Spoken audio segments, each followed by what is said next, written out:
hiyo Mwijaku watch your back. Mimi ni kiumbe kingine kabisa. Wanaotakiwa kunijibu kwenye hili na Said Fella ni wale walikuwepo kipindi hicho, na ndio maana watu wamenyamaza kimya na wanasema ni ukweli. Haya ambao nazungumza kuhusu Said Fella, wewe Mwijaku hauko redioni, hauko wapi? Na ndio maana naonyaga hata watoto au unakurupuka tu kwenye Instagram usikike, nitakubamiza.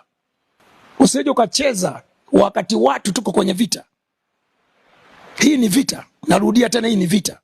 Usilete kiki. Nitakubamiza muda wote na yoyote yule. Wanaotakiwa kujibu kwenye hili labda watu waliokuwa Clouds kipindi hicho, waliokuwa East Africa kina DJ JD, kina Salama Jabir, wasanii waliokuwa kipindi hicho, kina Juma Nature, wakina nani, wakina Tembo, wakina nani, ndio wanatakiwa kujibu, not you. Kina Inspector wanaweza kujibu.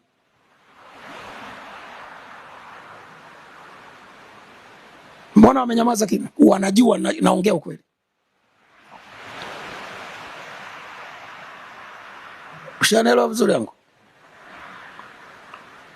Kwa hiyo anapokuja kusema nimpe some respect Said Fella, tuanzie kwa Juma Nature, si ndio yangu?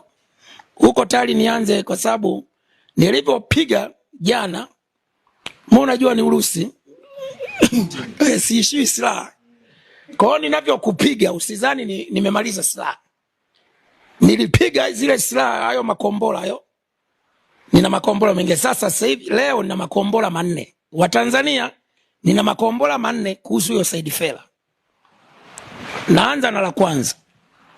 Wa Tanzania wa kipindi hicho wanaelewa ugomvi wa Said Fella na Juma Nature